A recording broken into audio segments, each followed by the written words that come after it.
Greetings, ladies and gentlemen of the internet. My name is Ty with MojoPlays, and this is Crash Bandicoot 4 It's About Time. A few weeks ago, my review was published here on MojoPlays. If you haven't checked it out already, I suggest you do so, or else this may not make a heck of a lot of sense. Before we begin, we publish new content all week long, so be sure to subscribe and ring the bell to get notified about our latest videos. I'm not entirely sure. This is our first time doing something along the lines. This is a review recap. I kind of want to do this just to alleviate some concerns I was seeing in the comment section, and we're gonna try and do this a little bit more frequently just to dispel any concerns, any questions that we may not have answered in reviews, whole 9 yards. So let's just jump right into it. 3. Really? Only 3? Funny. Seemed like more. So Crash Bandicoot 4, I reviewed it about 3 weeks ago now, and just to update you all on what's going on, I haven't touched the game a heck of a lot, if I'm being honest. Like, I've probably booted it up about 3, no more than 4 times since the review published, and I don't know what it is. I don't know if it's the difficulty per se. Like I know that I've really been wanting to go back and play through some of the alternate timelines and stuff, but I've been wanting to play other games for some reason. I don't know why. Like, I even told myself after the review was out, I'm gonna go back and play Crash 4. I'm gonna do like all the character missions, like Dingo Dial, Tana, and Cortex's levels. I'm gonna do that before I start going for all of the gems, but I just haven't had that drive lately.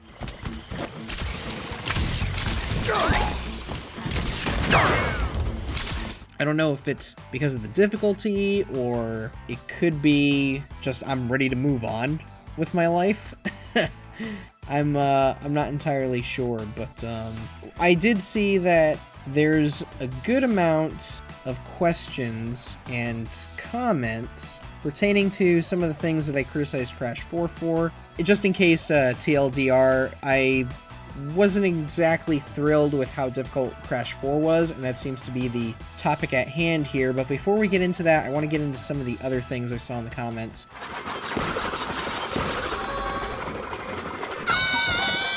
Our first comment comes from Sebastian Ali, who writes, "In my opinion, the original trilogy will always be the best. Crash Trilogy Simplicity versus Crash 4 Complexity, which is better?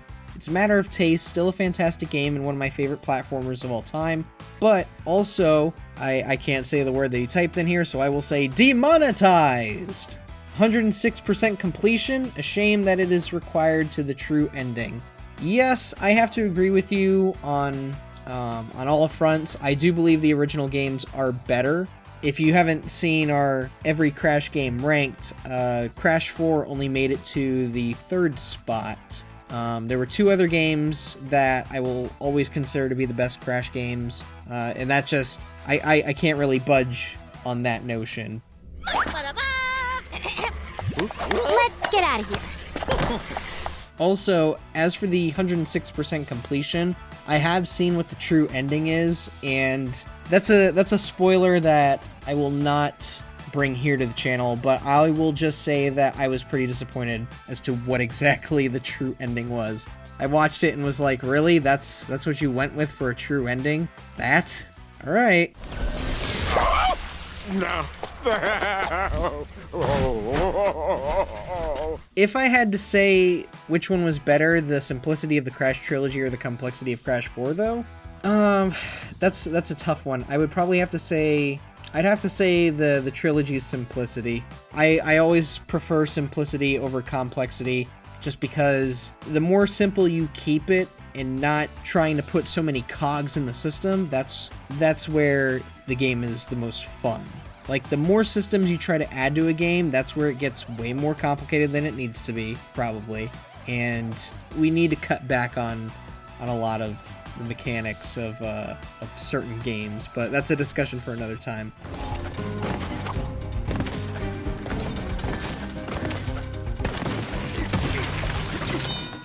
Here's one from Axir, or Axier, I'm sorry if I mispronounced your name. By the way, if I do mispronounce your name, I'm just gonna say I'm sorry well in advance, alright? I am really sorry.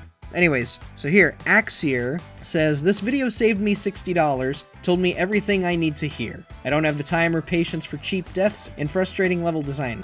No time to get good either. Game should have had an easy option. I understand where you're coming from, Axier, and I actually responded to you. I responded to your comment, and I feel like it's worth mentioning here. I entirely respect your opinion. I am not going to say if this game is worth $60 or not. That is for you to decide. That is for everybody to decide.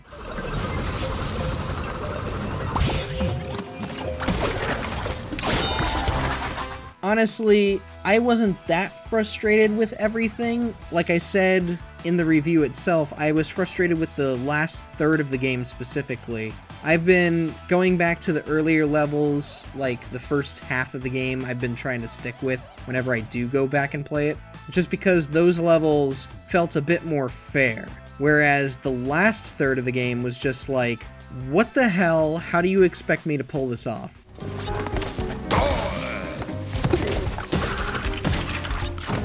So, I totally get where you're coming from, Axier, and I totally respect your concern here, because the reality is like, life is too short. If a game is frustrating you to the point where it's not fun, I am not one of those people who's going to beg you to stick with it. Like, I am not the type of person to say keep going despite a level just infuriating you to no end. And the same goes for whenever you have these games where it's like, oh, but when you get to the 12th hour, the game finally picks up. It's like, no, I don't have that time. So that's something that I hope these reviews get to you guys, is that I'm not here to dictate whether a game is good or bad. I'm here to tell you what my experience was and if I found it worth my time or not.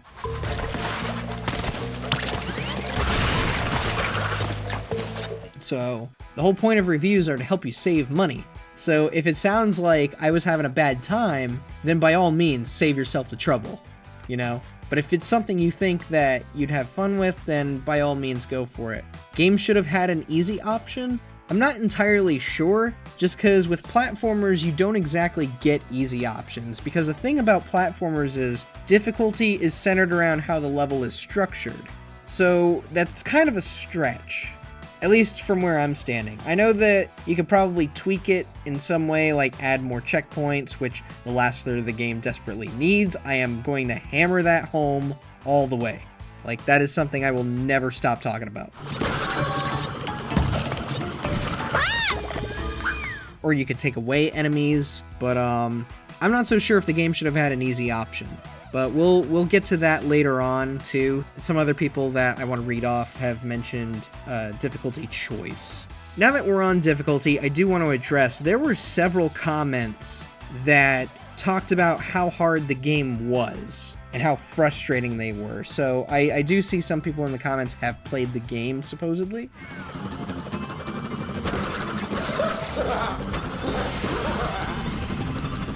So here we are with just a few comments that I want to highlight here. MJMM93 says, thank you MojoPlays for an accurate review. I also agree that Crash 4 is a good game, but it's also quite frustrating due to the controls, level design, and it made me curse the game more than a few times. Good review nonetheless. Thank you, MJ. Thank you for the compliment. It's always hard to come by these days. Granted, we are on the internet. It is a good game. I have to agree with you. It is a very good game, very good Crash game. But, again, this game is just infuriating to no end, specifically in the last third.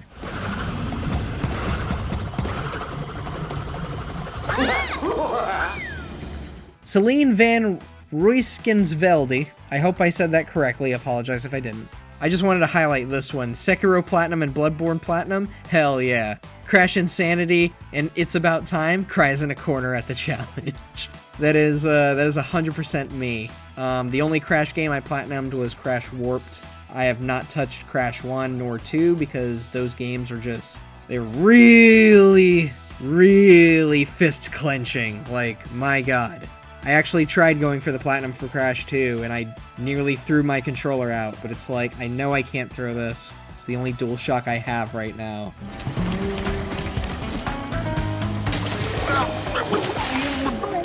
I want to just skip ahead here to Mayday 2592, who says the difficulty is being wildly over-exaggerated for this game. I beg to differ, Mayday. Like I said, I found the last third to be excruciatingly painful. And the reason behind that is just because the checkpoints were so infrequent. I can't tell you how many times I would make a pretty good amount of progress, and I'm thinking like, man, there should really be a checkpoint here. Why is there no checkpoint? And of course I die to something stupid. That's just something that happens in Crash games. And I'm thrown all the way back to the beginning. I'm just like, holy crap, man. Why? Why have I gone this long into the level with no checkpoint? It just didn't make any sense to me. But there's something that I do want to bring up with this whole difficulty thing, right? I honestly believe that difficulty is a subjective opinion, right? Everybody can say, oh, this game is really easy or this game is really hard, but the thing is that we all play very different games, right? We don't always play the same game on the same wavelength. Like, you and I could go play Call of Duty, whichever one, right? You and I could both play the campaign, and you and I can come back with very different opinions. Well, now, what have we got here? Like, we'll both say, oh yeah, the game was good, the game was really good, but did we play on the same difficulty? Did we experience the same wave of enemies? Did we experience the same challenge that was in place for those difficulties? Like, on easy mode, you can easily breeze through the game, right? That's something that I feel a lot of journalists might do for reviews, just so that they could say they played through the whole thing and this is what they think about it.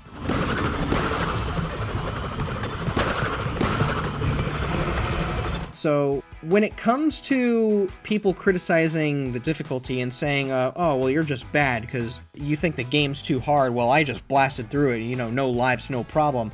I'm not saying that's you, Mayday, I'm just saying, like, this is just like a hypothetical, right? We all experience difficulty in different ways. So, you and I could play Tetris. I may have an easier time rotating blocks and everything and having quick reflexes. You may have a harder time because of just the chaos happening, right? It's the same thing with platformers, is if you are somebody who does not have good spatial awareness, per se, again, I'm just throwing a hypothetical out, this isn't exactly true, but if you're somebody who has trouble timing your jumps and judging distance or determining speed of your character, right, or gauging the speed, you may say platformers are almost impossible for you.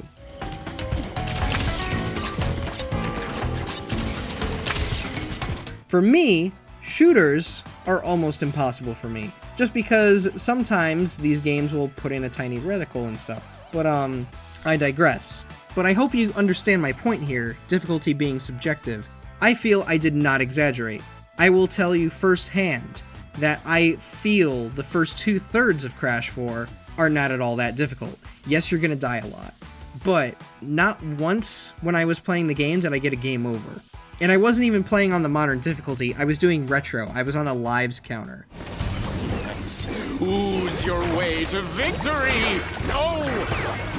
And not once did I get a game over. I feel like that says something either about my skill as a player and my experience with platformer games, rather than this is how it is. If you feel I over-exaggerated the difficulty, by all means, like, dismiss that. Again, difficulty is subjective, but I'm just gonna lay it down right now. When it comes to platformers, I'm pretty damn good.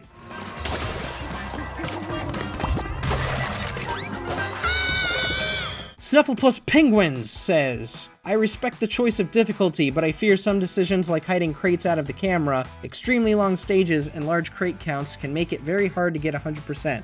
Additionally, difficulty can turn off a lot of players, especially the younger audiences who would struggle to play this game, and it shows in its sales currently. The price tag is too high as well. If they made the stages easier but still challenging, I think it would have sold better. Just my opinion, of course, I could always be the minority. I see where you're coming from, Snufflepuss. I love the username, by the way, Snufflepuss Penguins. Yeah, I have to agree with you when it comes to how hard the game gets, it's really not so much in executing jumps or dealing with enemies, it's more on trying to 100% the stage in one go, or at least trying to get most of the gems in one go. That's where the game can get very, very frustrating.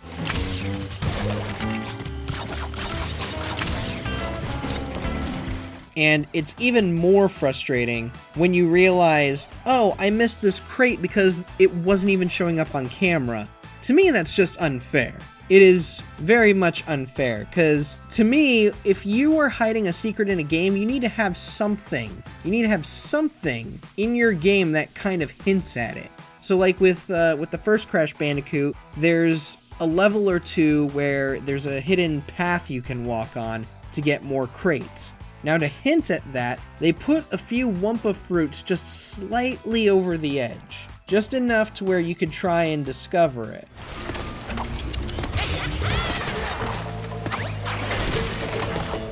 With this one, you'll have crates that are like totally off screen, just random places where you're like, how would I have guessed to have jumped up there? Like, I know there's a jumpy crate right here, it's gonna launch me into the air, but like, you gotta give me some direction, game. I can't be forcing myself to be this, what's the word I'm looking for? This micromanaging. It just doesn't make much sense to me. As for the younger players part, Penguins, I have to agree with you on that front, just because Crash has a demographic, not just within adults like me or you, like, I'm in my 20s. I've been playing Crash Bandicoot since Warped came out back in 1998. So it's like, I understand what I'm getting into when I get a Crash game. As for somebody who's like the age of 6 or 7, who might look at this and be like, oh, I really want to play this. Mommy and Daddy, can you please get it for me? They may go into this and be like, oh my god, I was totally not expecting this. This is not at all what I wanted. This is just not a good time.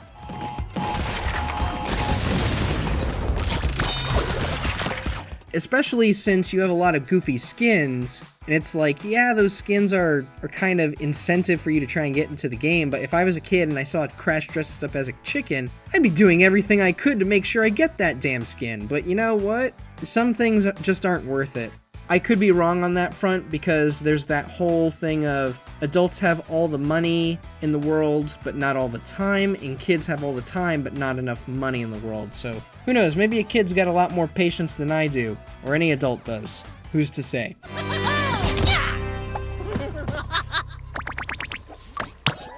The next comment I want to read off comes from Kaiser Allen, who criticizes me on the inverted mode, saying, you're already whining about the normal mode's difficulty, but you're also whining that inverted mode isn't hard enough? Jesus! Inverted controls would be a bad, terrible, no good idea. Well, Kaiser, first off, there is no normal mode, so you're wrong on that front. There's only 2 modes, and it's only dealing with the lives and death counter system. There is no normal mode. Second, I'm complaining about inverted mode not being hard enough because that's the kind of challenge that I would be wanting out of an additional mode.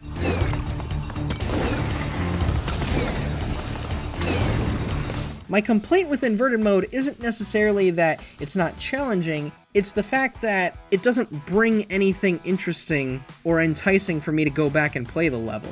All I have seen in my time with the game is, oh, there's like whenever you spin, you color the world, or whenever you spin, it lights up the world, or now everything's covered in neon. You see what I'm getting at here?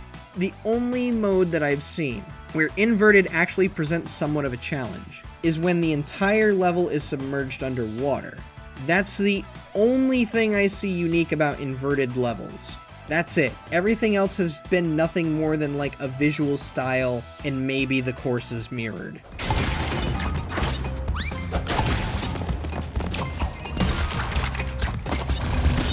So what I was trying to get at was not necessarily let's make it to where the controls are inverted. That's not at all what I was trying to go for. My point in that was that there should have just been more to kind of toy with the mechanics of the game. Things to make it interesting. Not just in a visual standpoint, but just mechanically. I appreciate you bringing up the criticism, Kaiser, but I have to disagree. And I hope you understand where exactly I'm coming from now. Our next question, or not question, comment, comes from AOCF. I love a game that is so hard and challenging that it makes a super fan upset. Can't wait to throw my controller at the TV again. I wouldn't say I was so much upset, more just deterred.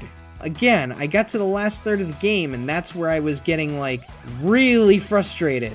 I wouldn't say I was upset though, like, I kept at it, I kept powering through. It's just that the problem with the game's last third is that it's one of those things that I have with difficulty personally, where I get this feeling of like, the game only did this for the sake of being difficult, not for the sake of making it fun. Like, there's a very clear difference between difficulty that's just there to be difficult and then difficulty that's there to be fun difficult. So to me, Cuphead fits that fun difficulty, where it's like, you can feel yourself getting better and better or understanding the stage a little bit more. And when you see how far you've come in that stage, that little running man that happens after you die, that's where it's like, oh my god, I am totally gonna beat this level, look how close I was there. That's where difficulty is fun.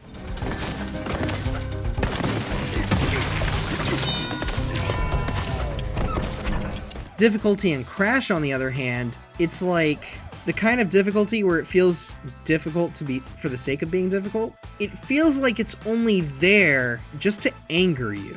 And I'm not saying that as in like, oh, I feel like this is a personal attack that the game had on me. It's more of just like, I don't see why this was done, especially when it's so hard to pull off. Like, it's just so unnecessarily hard.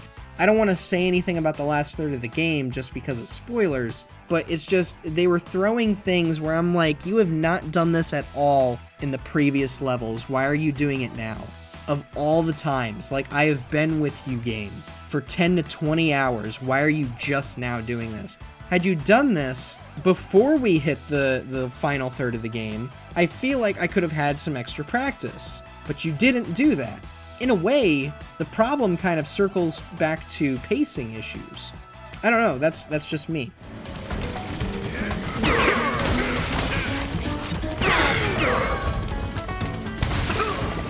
Abel Lewis writes in with, so I'm assuming this game doesn't have a choice of difficulty like easy, medium, or hard. It's automatically hard like the Dark Souls series, shaking my head. That is correct, Abel. There is no easy, medium, or hard. There is modern and there is retro. Modern takes away the lives counter and just gives you a death counter. That's all you need to worry about. Retro gives you a lives counter, but I want to reiterate too, I was playing retro the entire time I was reviewing this game. Not once did I get a game over. I was gaining lives upon lives upon lives upon lives. I honestly didn't feel the stress of a game over. It was more of just the stress of, my god, how far back is the game gonna set me?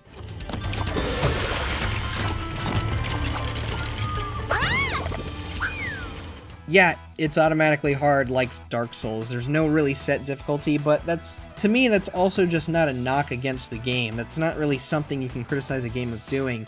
For me, I come from the personal stance of, I believe the game should be as difficult as the devs want to make it. I know that almost contradicts what my problem is when it comes to difficulty, but I also don't believe in hindering the developer for the sake of accessibility.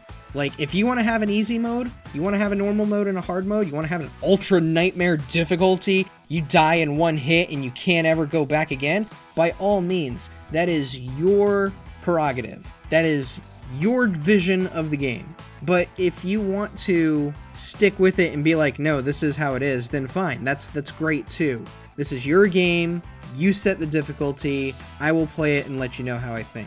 If you are somebody who wants a choice in difficulty, maybe Crash 4 isn't for you.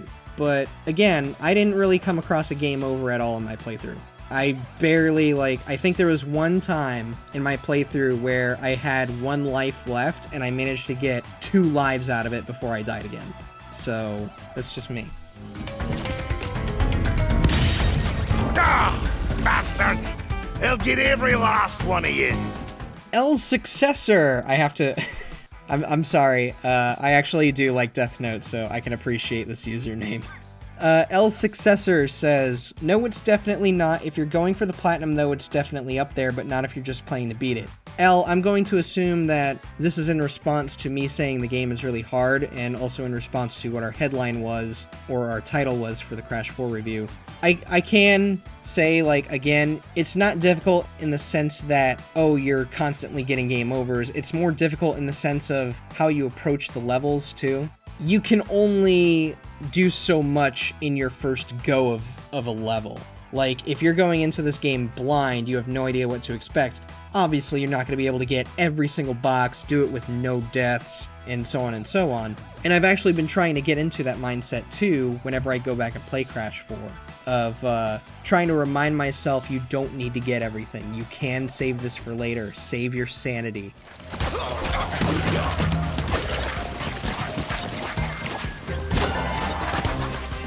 I've been getting a little bit better at that. So I would definitely recommend doing that. If you are somebody who thinks they're going to get easily frustrated by this, trying to go for all the crates, my advice, don't do it. Do not do it. Save your sanity. Just get through the main campaign, get it to where you're making it to the end of the level, you're understanding the mechanics a bit more, and do just enough. Like, if you think you can go for something, then by all means go for it, but if you're feeling like the game's not fun anymore, then don't do it. Just don't do it. Just worry about finishing the level. There were several times where I just ended up doing that, and it saved me so much time. So please.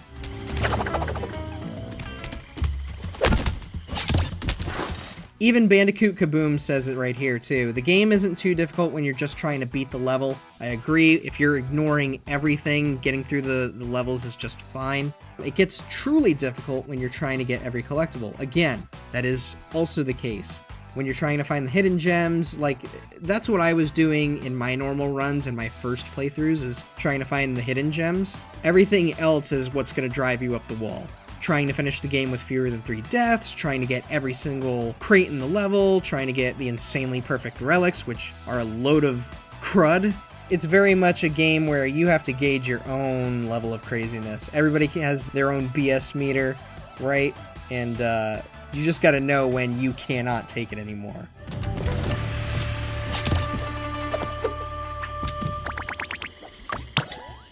Anyways, ladies and gentlemen, I appreciate all these comments, questions, and concerns.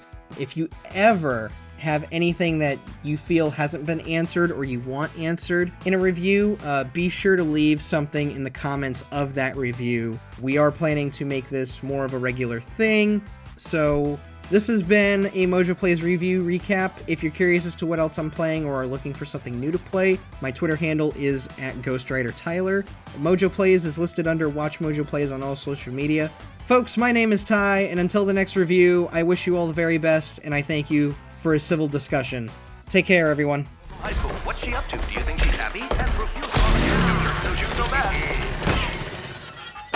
Can't get enough MojoPlays?